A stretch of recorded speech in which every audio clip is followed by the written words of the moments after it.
پاکستان میں دہشت گردی کرانے میں بیرونی ہاتھ ملوث ہے۔ مشرقی ہمسائے نے شکست کے بعد پراکسیز کا استعمال شروع کر دیا۔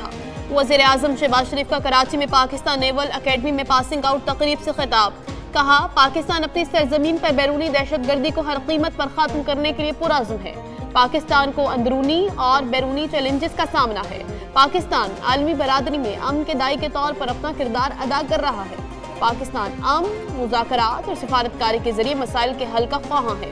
امریکہ ایران کے درمیان معاہدہ پاکستان کے لیے اعزاز ہے۔ ایرانی صدر کے حالیہ دورے کے بعد پاک ایران تعلقات مزید مضبوط ہوں گے۔ مارکہ حق میں پاکستان نیوی کا کردار شاندار رہا۔ حکومت پاکستان نیوی کو مزید مضبوط بنا رہی ہے۔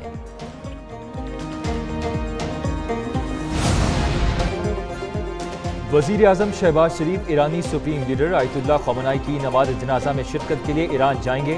ذرائع کے مطابق وزیر اعظم 2 جولائی کو تہران پہنچیں گے۔ تہران میں 3 جولائی کو علی خامنہئی کی نماز جنازہ میں شرکت کریں گے۔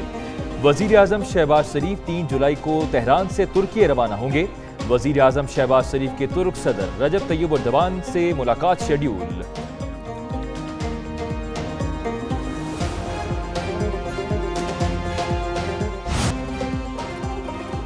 دشمنوں کا عبرتناک انجام، سیکیورٹی فورسز کا خران اور مستونگ میں انٹیلیجنس آپریشن۔ ISPR کے مطابق بھارتی پراکسی فتنہ ہندوستان کے 8 دہشت گرد ہلاک۔ مستونگ میں کارروائی کے دوران خودکش بمبار سمیت 5 دہشت گرد ہلاک۔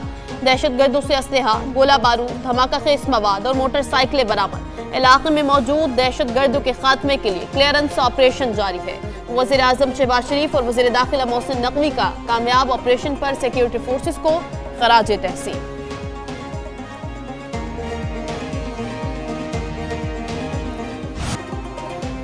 ایران نے معاہدے کی احمقانہ خلاف ورزی کی۔ ایران نے آبنائے ہرمز میں 4 جہازوں پر 4 ڈرون حملے کیے۔ امریکی صدر ڈونلڈ ٹرمپ نے کہا، ایران کا ایک ڈرون جہاز کے ڈیک سے ٹکرایا۔ ایران کے 3 ڈرونز امریکہ نے مار گرائے۔ ایران پر شدید حملہ کرنے کی صلاحیت رکھتے ہیں۔ ایران کے پاس اب بھی کچھ دفاعی صلاحیت باقی ہے۔ 10 ماہ قبل B-2 بمبار طیارے نہ بھیجے ہوتے تو ایران نیوکلیر ہتھیار بنا چکا ہوتا۔ اوباما نے ایران کو نیوکلیر ہتھیار نہ بنانے کے لیے اربوں خربوں ڈالرز دیے۔ ایرانیوں نے وہ پیسہ میزائل بنانے اور میزائل صلاحیتوں میں اضافے کے لیے استعمال کیا۔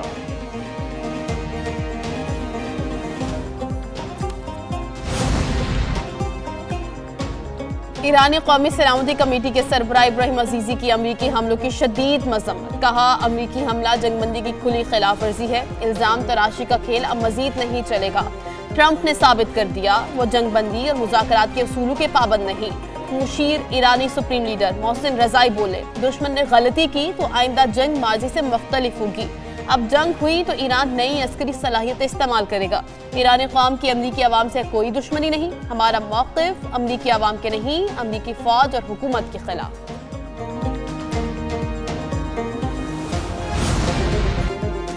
ایران نے کشیدگی بڑھائی تو تشدد کا جواب تشدد سے دیا جائے گا۔ امریکی نائب صدر JD وینس نے ایران کو خبردار کرتے ہوئے کہا، ایران کے کسی بھی جارحانہ اقدام کا بھرپور جواب دیں گے۔ ایران نے جنگ بندی معاہدے پر دستخط کیے ہیں۔ ایران کو کوئی اختلاف ہے تو براہ راست بات کر سکتا ہے۔ واشنگٹن اپنے وعدوں کا پابند ہے۔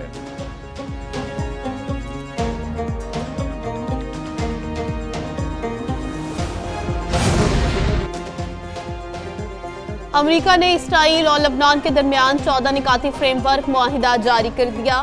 معاہدے میں لبنان میں ریاستی عملداری بحال کرنے پر اتفاق۔ معاہدے کے تحت لبنانی فوج مرحلہ وار سیکیورٹی کی مکمل ذمہ داری سنبھالے گی۔ معاہدے میں غیر ریاستی مسلح گروہوں کو غیر مسلح کرنے کے شق شامل۔ اسرائیلی فوج کا لبنان سے مرحلہ وار انخلا ہوگا۔ مزید پائلٹ زونز باہمی رضامندی سے شامل کیے جا سکیں گے۔ امریکہ لبنان کی تعمیر نو کے لیے عالمی شراکت داروں کو متحرک کرے گا۔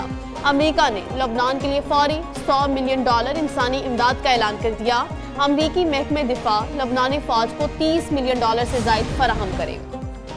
عمان کا آبنائے ہرمز پر ٹیکس وصولی کا اشارہ۔ بلومبرگ کے مطابق عمان نے اتحادی ممالک کو آگاہ کر دیا، آبنائے ہرمز پر جہازوں سے فیس وصولی کی جا سکتی ہے۔ عمانی حکام کے مطابق جنگ سے قبل والی صورتحال کی بحالی ممکن نہیں۔ عمان نے واضح کیا ہے کہ وہ بین الاقوامی بحری قوانین کی پابندی جاری رکھے گا، تاہم آبنائے ہرمز کی صفائی اور جہازوں کی رہنمائی جیسی خدمات پر فیس عائد کی جا سکتی ہے۔ اب یہ واضح نہیں کہ یہ فیس تمام جہازوں کے لیے ہوگی یا نہیں۔ عمان دنیا کے مختلف اہم بحری راستوں پر رائج نظام کا جائزہ لے رہا ہے۔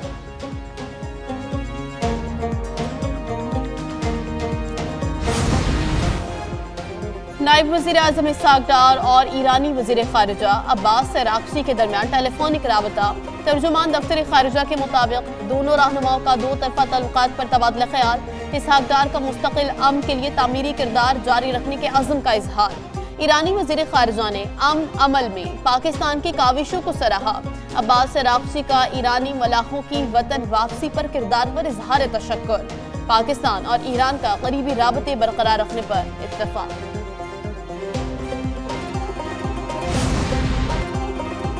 اپوزیشن کو عاشورہ پر سیاست نہیں کرنی چاہیے۔ اپوزیشن کی طرح ملک کو دیوالیہ نہیں کر رہے۔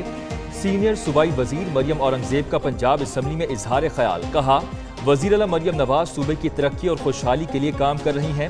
عثمان بزدار کمیشن ماحولیات اور ہمارا ویژن ماحولیات ہے۔ اپوزیشن رہنماؤں کو کسی کی ذاتیات پر بات نہیں کرنی چاہیے۔ پوری دنیا وزیر اعلیٰ پنجاب کو شاباش دے رہی ہے۔ پی ٹی آئی کے دور میں بدترین سموک تھی۔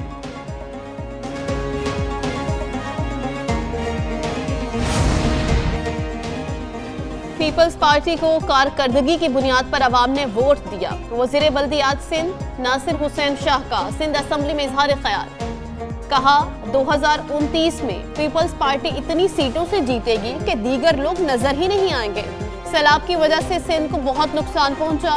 سندھ کے بلدیاتی نمائندوں کے پاس سب سے زیادہ اختیارات ہیں۔ کراچی میں بہت سے ترقیاتی منصوبے جاری ہیں۔ پیپلز پارٹی عوامی خدمت پر یقین رکھتی ہے۔ پی ٹی آئی نے لاکھوں گھر بنانے تھے، ایک گھر نہیں بنا۔ آر ٹی ایس بٹھایا، نئی جماعتیں لا کر ہمیں توڑنے کی کوشش کی گئی۔ وینزویلا میں قیامت خیز زلزلے سے ہر طرف تباہی کے آثار، متعدد رہائشی اور کمرشل عمارتیں زمین بوس۔ وینزویلا حکام کے مطابق ہلاکتوں کی تعداد 920 ہو گئی، 4000 سے زائد افراد زخمی۔ تباہ کن زلزلوں کے بعد 50,000 سے زائد افراد لاپتہ۔ عمارتوں کے ملبے سے لاشوں اور زخمیوں کو نکالنے کا سلسلہ جاری۔ 70,000 سے زائد مقامی خاندان زلزلے سے شدید متاثر۔ کئی ممالک کی امدادی ٹیمیں وینزویلا پہنچ گئیں۔ یونیسیف کی زلزلے سے متاثرہ بچوں کے لیے مدد کی اپیل۔ اسپین کے 2 شہری بھی زلزلے سے ہلاک، 80 لاپتہ ہو گئے۔ وینزویلا کا بین الاقوامی ایئرپورٹ شدید نقصان کے باعث بند۔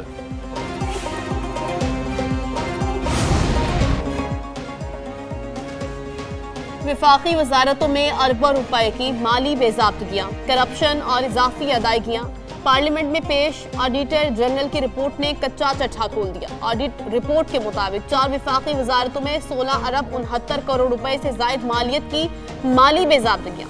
اوورسیز پاکستانیوں کی وزارت کے 35 آڈٹ پیراس میں اربوں روپے کا غبن بے نقاب۔ وزارت خارجہ کے 24 آڈٹ پیراس میں 9 ارب 61 کروڑ سے زائد مالیت کی بے ضابطگیوں کا انکشاف۔ وزارت مذہبی امور کے آڈٹ پیراس میں حج 2024 کے حوالے سے سنگین بدعنوانیوں کا انکشاف۔ طوافہ نامی کمپنی نے حجاج کو سہولیات کے نام پر چونا لگایا۔ معاہدے کے تحت